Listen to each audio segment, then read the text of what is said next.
चलिए dear all student, good morning all of you. और जैसा कि हमने इससे पूर्व जो है मध्य प्रदेश के प्रमुख वन संपदा के बारे में चर्चा किए थे और इसका ये नेक्स्ट टॉपिक है और उसी का नेक्स्ट जो है बोलना चाहिए पार्ट है। और इसमें मैंने महत्वपूर्ण वन संसाधन से संबंधित जो है महत्वपूर्ण एग्जाम में जो सवाल पूछे जाते हैं आगामी एक दिवसीय परीक्षाओं में और एमपीपीएससी प्रीलिम्स और व्यापम पटवारियों में जो सवाल पूछे जाते हैं, तो मैं यहाँ पर आपको जो है उन प्रश्नों का समावेश लेकर आया हूँ नेक्स्ट पार्ट में। तो इसमें हमने देखे थे कि मध्य प्रदेश के जो है अधिकांश क्षेत्रों में जो है यहाँ पर देख रहे हैं कि मालवा का पठार और मध्य भारत में अल्पवन का क्षेत्र पाया जाता है और बुंदेलखंड और आपका जो है रिवापन्ना मध्यम वन पाए जाते हैं और सघन वन का जो तादाद है सतपुड़ा मैकल श्रेणी और बघेलखंड में पाए जाते हैं। और मध्य प्रदेश जो है कुल भारत के भौगोलिक क्षेत्र का 26.56% के भूभाग में जो है वन संपदा देखने को मिलती है। हम बात करते हैं कि मध्य प्रदेश भारत का, पहली चीज है हम स्टार्ट करते हैं कि एग्जाम फैक्ट क्या क्या है। तो भारत का सर्वाधिक वन आच्छादित वाला राज्य कौन सा है? अगर एग्जाम में आपको पूछे कि मध्य प्रदेश, आपको याद रखना है कि भारत का सर्वाधिक वन आच्छादित वाला राज्य मध्य प्रदेश है, क्योंकि मध्य प्रदेश भौगोलिक दृष्टिकोण से 77,842 वर्ग किलोमीटर के क्षेत्रफल जो है वनों का कुल क्षेत्रफल है। और ये जो सर्वे रिपोर्ट जो है 2019 के अनुसार यह डाटा आपको देखने को मिलेगा, ठीक है ना। और जो रिपोर्ट आई है 2019 की, ये 16वीं रिपोर्ट है। कौन सी रिपोर्ट है? 16वीं रिपोर्ट के अनुसार जो है 77,842 वर्ग किलोमीटर के क्षेत्रफल में मध्य प्रदेश में कुल वन है। दूसरा सवाल अगर एग्जाम में पूछे कि मध्य प्रदेश में वनों का राष्ट्रीयकरण करने वाला भारत का इनमें से पहला राज्य कौन सा है, तो याद रखना है कि मध्य प्रदेश ही भारत का पहला राज्य है जिसने जो है वनों का राष्ट्रीयकरण किया था। और मध्य प्रदेश ऐसा राज्य है जिसने तेंदुपत्ता का सर्वप्रथम क्या किया था? राष्ट्रीयकरण किया था, ठीक है ना। उसके बाद नेक्स्ट सवाल पूछता है कि मध्य प्रदेश में प्रथम वन नीति कब आई थी? तो याद रखिएगा कि प्रथम वन नीति कब आई थी, तो 1952 में आई थी। ये भी सवाल पीएससी में पूछ लिया है। तो मध्य प्रदेश की प्रथम वन नीति कब आई थी? तो 1952 में आई थी और आम चुनाव वगैरह 1951-52 में ही हुए थे, याद रखिएगा। नेक्स्ट सवाल आता है कि मध्य प्रदेश में नई वन नीति कब आई? तो नई वन नीति आई थी सन 2005 में। कब आई थी? सन 2005 में। तीसरा नेक्स्ट और सवाल पूछता है कि मध्य प्रदेश का वन विकास निगम का स्थापना कहाँ की गई? तो वन विकास निगम की स्थापना 1975 में की गई और इसका जो मुख्यालय है वो याद रखना है कि इसका मुख्यालय कहाँ है? भोपाल में है। वन विकास निगम की स्थापना मध्य प्रदेश में कब की गई? तो याद रखना है कि 1975 में की गई, इसका मुख्यालय भोपाल में है। फिर नेक्स्ट सवाल पूछेगा कि राष्ट्रीय वन नीति कब आई? तो राष्ट्रीय वन नीति सन 1988 में लाई गई और इसका मुख्य उद्देश्य था कि 33% के भूभाग में मध्य प्रदेश के वनों को जो है क्या करना? वृक्षारोपण करना। नेक्स्ट अगर संस्थान से संबंधित अगर कभी सवाल पूछता है एग्जाम में, एक दिवसीय एग्जाम है एमपीपीएससी में, तो याद रखना है कि भारतीय वन प्रबंध संस्थान का मुख्यालय कहाँ है? तो भारतीय वन प्रबंध संस्थान का मुख्यालय है आपका देहरादून उत्तराखंड में। भारतीय वन प्रबंध संस्थान का मुख्यालय कहाँ पर है? देहरादून उत्तराखंड में। नेक्स्ट अगर सवाल पूछता है कि भारतीय वन प्रबंधन संस्थान का मुख्यालय कहाँ है? तो ये भोपाल में है। इसकी स्थापना सन 1978 में की गई थी, ठीक है। डियर ऑल स्टूडेंट, बहुत ही इंपॉर्टेंट पढ़ाया जा रहा है, इसको आप नोट डाउन भी करते चलिएगा, ठीक है ना। नेक्स्ट अगर सवाल पूछता है कि भारतीय वन अनुसंधान का क्षेत्रीय कार्यालय कहाँ है? तो मध्य प्रदेश में भारतीय वन अनुसंधान का क्षेत्रीय कार्यालय पड़ता है जबलपुर में। नेक्स्ट अगर सवाल करता है कि मध्य प्रदेश की प्रथम वन राजकीय महाविद्यालय कहाँ है? तो आपको याद रखना है कि मध्य प्रदेश का प्रथम वन राजकीय महाविद्यालय जो है बालाघाट जिले में है। कहाँ पर है? बालाघाट जिले में है और इसकी स्थापना सन 1979 को की गई थी, ठीक है ना। और दूसरा मध्य प्रदेश का वन राजकीय महाविद्यालय 1980 में स्थापित किया गया था, जो कि बैतूल जिले में है। पहला अगर वन राजकीय महाविद्यालय पूछता है कभी एग्जाम में, तो याद रखना है कि मध्य प्रदेश का प्रथम वन राजकीय महाविद्यालय की स्थापना सन 1979 में बालाघाट जिले में की गई थी। दूसरा वन राजकीय विद्यालय पूछता है तो याद रखिएगा डियर ऑल स्टूडेंट कि 1980 में की गई थी बैतूल में। फिर उसके बाद में पूछता है कि वन उष्णकटिबंधीय संस्थान मध्य प्रदेश में कहाँ है? तो मध्य प्रदेश में वन उष्णकटिबंधीय संस्थान एकमात्र है जबलपुर में। कहाँ पर है? जबलपुर में। नेक्स्ट अगर सवाल अगर कभी आपको पूछा जाए कि वानिकी अनुसंधान एवं मानव संसाधन विकास केंद्र सरकार का जो है प्रमुख कार्यालय कहाँ है? तो इसका एक क्षेत्रीय कार्यालय पड़ता है बेटा, वो है पड़ता है क्षेत्रीय कार्यालय है ये, जो कि मध्य प्रदेश में पड़ता है क्षेत्रीय कार्यालय छिंदवाड़ा में। कहाँ पड़ता है? वानिकी अनुसंधान एवं मानव संसाधन विकास का क्षेत्रीय कार्यालय कहाँ पड़ता है? एमपी में, तो छिंदवाड़ा में। इसके बाद नेक्स्ट सवाल पूछता है कि forest guard training Madhya Pradesh के किन किन इलाकों में होती है, तो शिवपुरी में होती है फॉरेस्ट गार्ड की ट्रेनिंग, लखनादौन सिवनी में होती है, शिवपुरी में होती है, और अमरकंटक में फॉरेस्ट गार्ड ट्रेनिंग सेंटर बनाए गए हैं। नेक्स्ट सवाल बोलता है कि संजीवनी संस्थान मध्य प्रदेश में कहाँ है, तो याद रखना है कि संजीवनी संस्थान जो है मध्य प्रदेश में भोपाल में स्थित है। इतनी चीज़ याद रखनी है आपको, क्योंकि ये एग्जाम में अधिकांश बार पूछे गए सवाल है, याद रहेगा डियर ऑल स्टूडेंट, रहना भी चाहिए, ठीक है ना। तो ये एग्ज़ाम फैक्ट है, बहुत ही वन डे एग्ज़ाम की दृष्टिकोण से मैंने आपके समक्ष में जो है नेक्स्ट पार्ट उसको लेकर आया हूँ, ठीक। तो आप लोगों ने आशा है कि इसको नोट कर लिया होगा। याद रखिएगा कि भारत का सर्वाधिक वन आच्छादित वाला राज्य अगर कभी पूछे तो मध्य प्रदेश है। मध्य प्रदेश में सर्वाधिक वनों का राष्ट्रीयकरण कब किया था, 1970 में किया गया था। Note down. उसके बाद हम आगे बढ़ते हैं, ठीक है, आगे बढ़ रहे हैं, नोट करना है। इको पर्यटन, आपको पूछे कि इको पर्यटन की स्थापना मध्य प्रदेश में कब की गई, तो ये वो भी याद रखना है कि सन 2005 में इको पर्यटन की स्थापना की गई थी। इको पर्यटन की स्थापना कब की गई थी अगर कभी पूछता है तो याद रखना है कि इको पर्यटन केंद्र की स्थापना सन 2005 में की गई थी, ठीक है ना।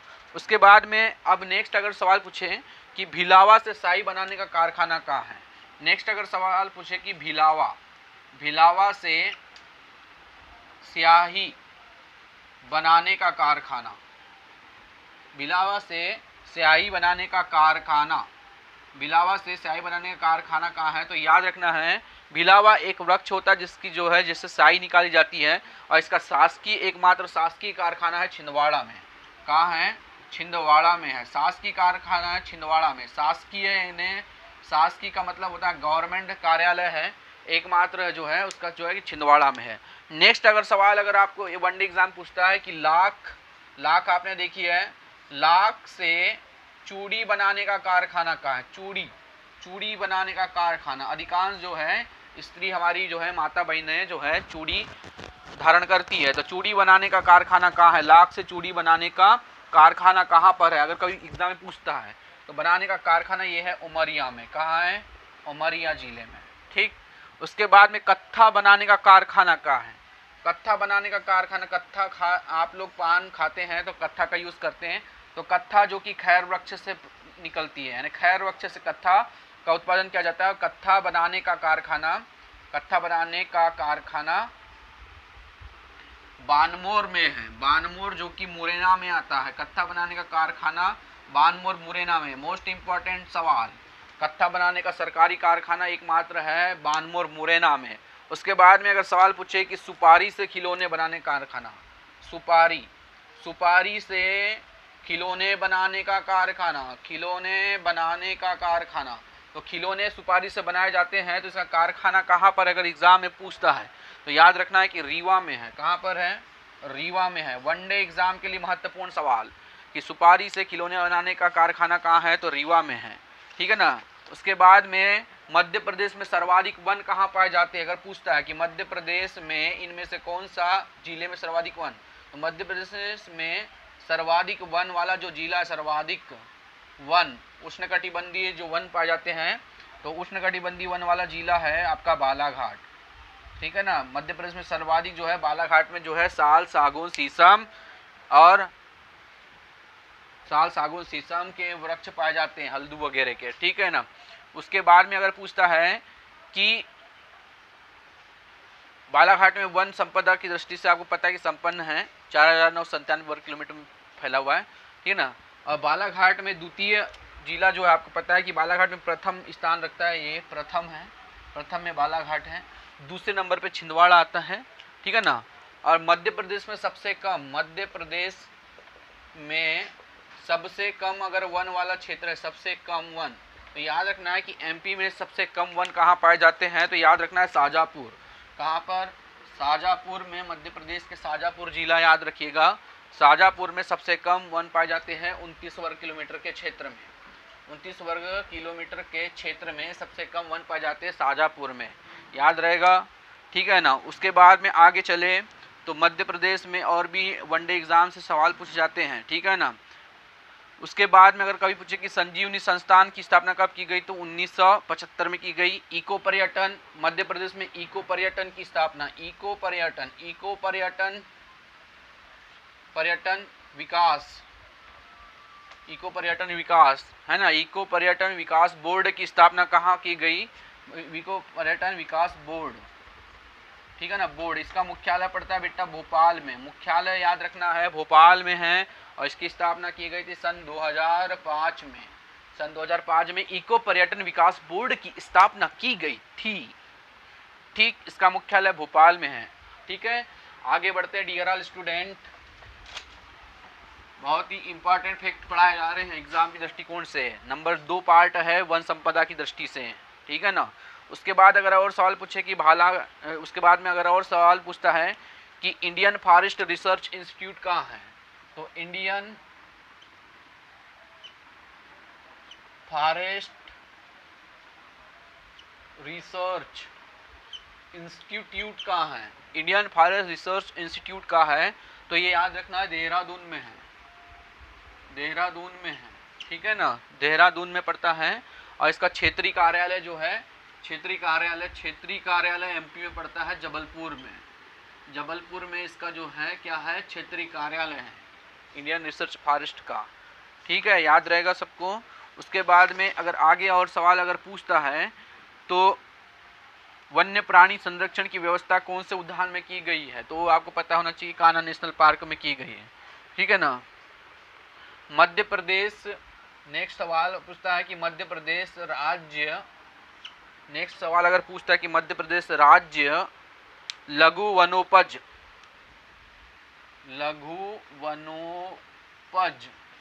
व उद्योग व्यापार, मध्य प्रदेश राज्य वनोपज उद्योग व्यापार केंद्र की स्थापना कब की गई? केंद्र की स्थापना, मध्य प्रदेश राज्य लघु वनोपज उद्योग की स्थापना कब की गई? तो 1984, मोस्ट इंपॉर्टेंट सवाल, 1984 में की गई है, ठीक है ना। उसके बाद में आगे सवाल, इसका मुख्यालय कहाँ है अगर पूछता है लघुपज का, तो इसको याद रखना है कि इसका मुख्यालय भोपाल में है। मध्य प्रदेश राज्य लघु वनोपज व उद्योग व्यापार केंद्र की स्थापना 1984 में की गई, और इसका जो मुख्यालय है वो भोपाल में स्थित है। कहाँ पर स्थित है? भोपाल में स्थित है। उसके बाद में अगर और भी सवाल पूछता है इससे, तो मध्य प्रदेश में वन से संबंधित महत्वपूर्ण पुरस्कार भी दिए जाते हैं, ठीक है ना, वन संबंधी पुरस्कार भी दिए जाते हैं, वो भी आपको एक दिवसीय परीक्षा में पूछे जा सकते हैं और पूछे भी हैं,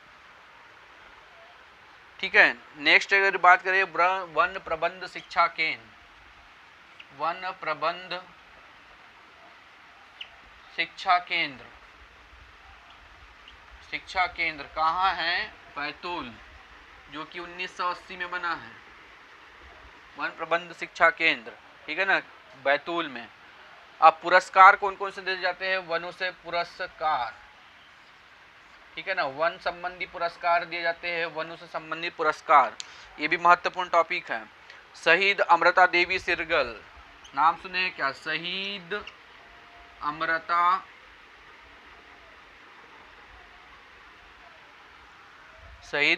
देवी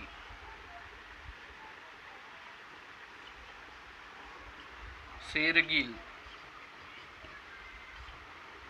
शहीद अमृता देवी शेरगिल पुरस्कार, ये पुरस्कार जो है वनों के क्षेत्र में दिया जाता है। शहीद अमृता देवी पुरस्कार की शुरुआत कब की गई? एग्जाम में पूछता है, तो सन 2001 में की गई इसकी शहीद अमृता देवी शेरगिल पुरस्कार। फिर बसामन माना पुरस्कार, ये भी जो है वनों के संसाधन की दृष्टि से दिया जाता है, इसकी शुरुआत की गई थी 2008 में, ठीक है ना। ये महत्वपूर्ण सवाल है एग्जाम की दृष्टिकोण से, याद रहेगा, हाँ याद रहना भी चाहिए, एग्जाम में सर्वाधिक बार पूछा गया सवाल है ये, ठीक है। उसके बाद अगर आगे बढ़ते हैं तो उसके बाद में और भी सवाल आते हैं, ठीक है ना डियर। अब योजना एग्जाम में अधिकांश पूछने लगा है, तो योजना अगर पूछता है अगर एग्जाम में कभी आपको, तो याद रखना है, पहला तो मैं आपको है एक हटा देता हूँ, इतनी चीज़ आपने नोट कर ली है। अब वन संबंधी योजनाएं कौन कौन सी हैं? वन संबंधी योजना, यहाँ पर योजनाएं देख लेते हैं कि वनों से संबंधित योजना कौन सी है। पहली योजना आती है पंचवन योजना। कौन सी, नाम सुने क्या? पंचवन योजना। कौन सी योजना? पंचवन योजना। कब प्रारंभ की गई? तो 1976 और 77 में प्रारंभ की गई पंचवन योजना।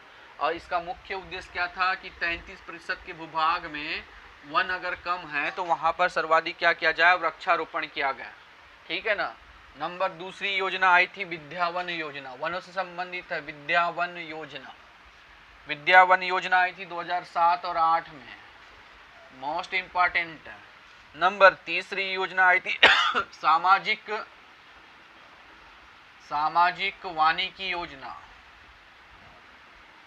सामाजिक वानिकी योजना, ये सामाजिक वानिकी योजना कब लाई गई मध्य प्रदेश में? तो 1976 में। कृषि से संबंधित है बेटा, मोस्ट इंपॉर्टेंट सवाल। कृषि से संबंधित जो है सामाजिक वानिकी योजना लाई गई। उसके बाद में लोक वानिकी योजना, चतुर्थ योजना है वन से संबंधित लोक वानिकी योजना। लोक वानिकी योजना, लोक वानिकी योजना ये कब लाई गई? तो 1999 और 2000 में। लोक वानिकी योजना कब प्रारंभ की गई मध्य प्रदेश में? तो सन 2000 में। ठीक है ना। उसके बाद में वृक्षारोपण योजना, ये वृक्षारोपण योजना भी लाई गई थी। वृक्षारोपण योजना पीएससी प्रीलिम्स की दृष्टि से भी महत्वपूर्ण टॉपिक है ये वृक्षारोपण योजना। ठीक है ना। वन विकास निगम की वन विकास सामाजिक योजना है ये। वन विकास और सामाजिक दृष्टिकोण से लाई गई थी। नेक्स्ट योजना आती है दीनदयाल वनांचल योजना। नेक्स्ट आती है दीनदयाल, ठीक है ना, वनांचल योजना। मोस्ट इंपॉर्टेंट सवाल, दीनदयाल वनांचल योजना ये भी वन से संबंधित है और 26 अक्टूबर 2016 को लाया गया था। 26 अक्टूबर 2016 को लाया गया था। ठीक है। उसके बाद में वनस्पति वन पंचवर्षीय योजना 7वां है। वनस्पति वन पंचवर्षीय योजना। वनस्पति वन पंचवर्षीय योजना ये कब प्रारंभ की गई? तो ये प्रारंभ की गई थी, ये भी प्रारंभ की गई थी वन वनस्पति पंचवर्षीय योजना सन 1999 और 2001 के मध्य। ठीक है ना। उसके बाद में बिगड़े वनों को सुधारने के लिए योजना चालू की गई थी। बिगड़े वनों को सुधारने की योजना। बिगड़े वनों को सुधारने की योजना, कब प्रारंभ की गई बिगड़े वनों को सुधारने की योजना? तो 1989 और 90 में लाई गई थी। 1989 और 19 में बिगड़े वनों को सुधारने की योजना मध्य प्रदेश सरकार ने प्रारंभ की थी। ठीक है ना। तो ये मोस्ट इम्पॉर्टेंट टॉपिक है, आप उसको नोट करिए एग्जाम की दृष्टिकोण से। ठीक है ना। उसके बाद में वन प्रहरी वन वृक्ष मित्र पुरस्कार, ये भी मोस्ट इम्पॉर्टेंट सवाल है, इतनी नोट कर लिया आपने, एग्जाम की दृष्टिकोण से नोट कर लिया आपने। उसके बाद में नेक्स्ट है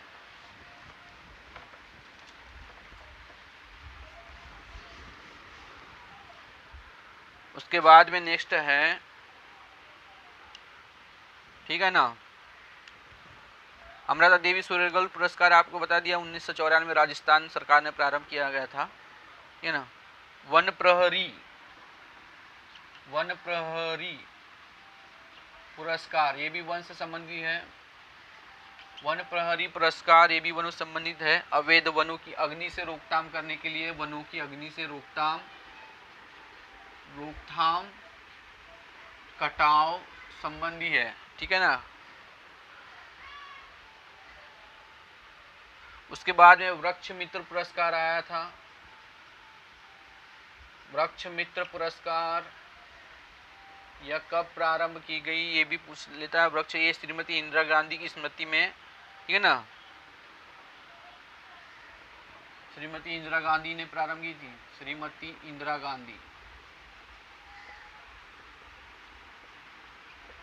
वृक्ष मित्र पुरस्कार इंदिरा गांधी ने, इसलिए इसको प्रियदर्शनी के नाम से जाना, प्रियदर्शनी।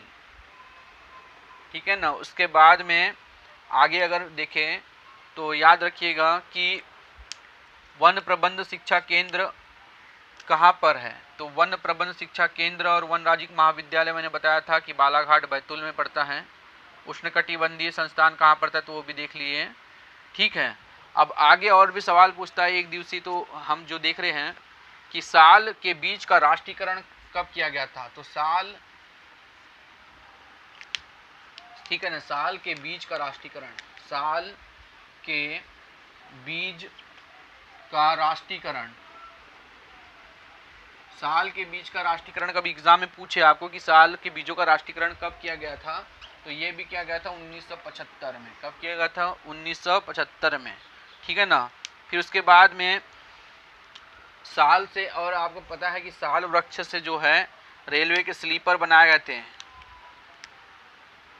ठीक है। साल से जो है रेलवे के जो है स्लीपर बनाए जाते हैं, स्लीपर, साल वृक्ष की लकड़ी से रेलवे के स्लीपर बनाए जाते हैं। और मध्य प्रदेश में इसका जो कारखाना है वो सीहोर में है। कहाँ पर है? सीहोर में है, बुधनी। आपको पता है कि माननीय मुख्यमंत्री मामा का निवास है। ठीक है ना। शिवराज सिंह चौहान का जो है संसदीय क्षेत्र पड़ता है बुधनी। तो रेलवे के स्लीपर बनाए जाते हैं साल वृक्ष की लकड़ी से। और साल वृक्ष की लकड़ी जो है बहुत ही, बोलना चाहिए कि उससे कई प्रकार, साल वृक्ष की लकड़ी से जो है क्रिकेट के बल्ले भी बनाए जाते हैं, रेलवे के स्लीपर भी बनाए जाते हैं। बहुत ही जो बोलना चाहिए कि घरों में भी उसका जो है फर्नीचर में यूज़ किया जाता है। और साल वृक्ष का जो प्रमुख कारखाना है, साल के बीज का जो कारखाना बोलना चाहिए, उस सीहोर के बुधनी जिले में स्थापित किया गया। ठीक है ना। उसके बाद में बात करते हैं बांस। इसका सवाल आया था। बांस एक प्रकार की घास है। बांस एक प्रकार की घास है। बांस एक प्रकार की क्या है? घास है। मोस्ट इंपॉर्टेंट सवाल पीएससी में पूछ लिया है। बांस एक प्रकार की घास है। ठीक है ना। और बांस सर्वाधिक बालाघाट में पाया जाता है। बालाघाट, सिवनी। कहाँ पर पाया जाता है? बालाघाट, सिवनी, ठीक है ना, बैतूल,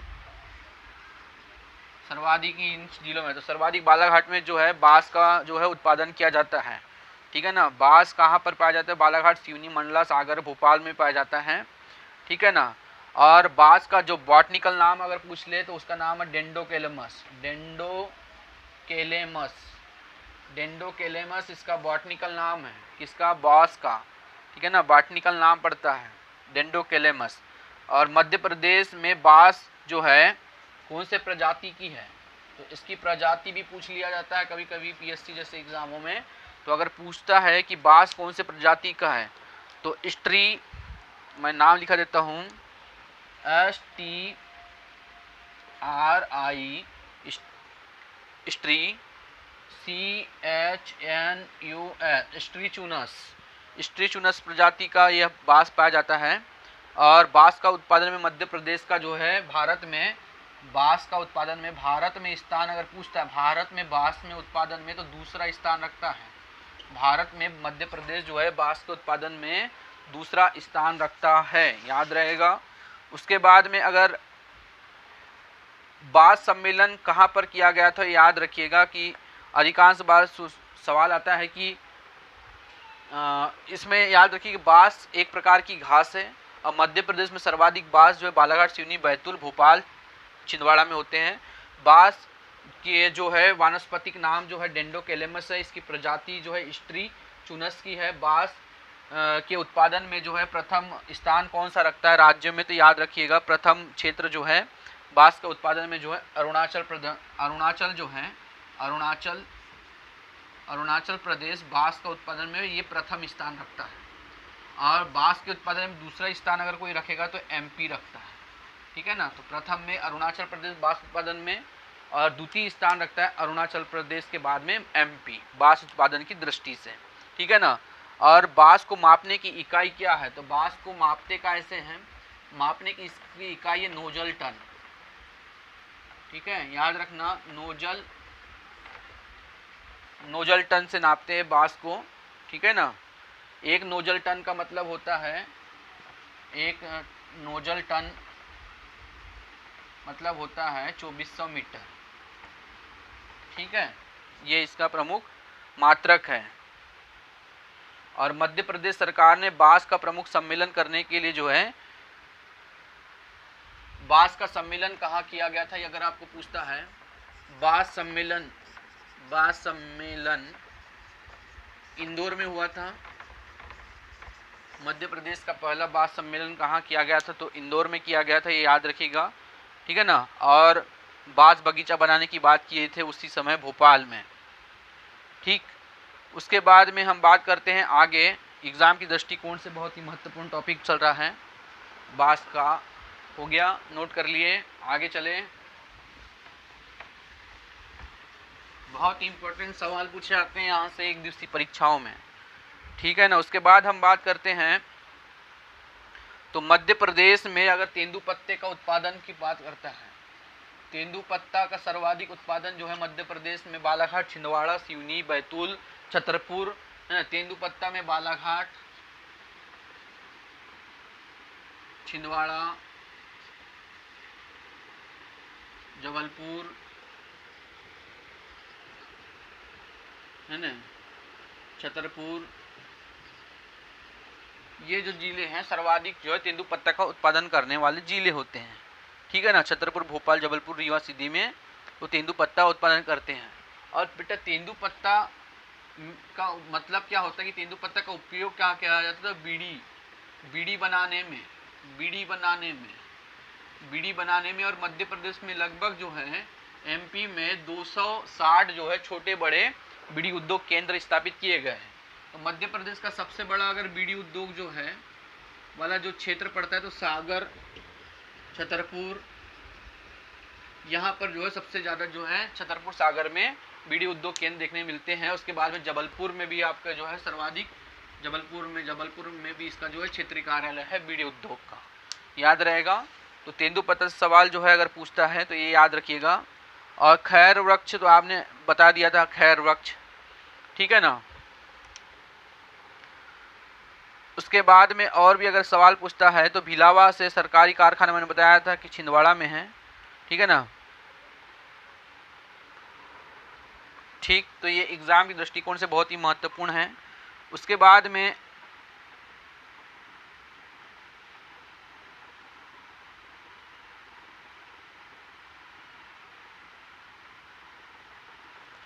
नोट कर लिए।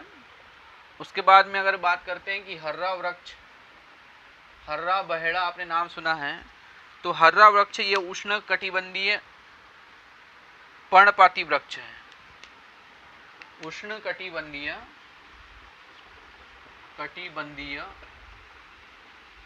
पर्णपाती वन,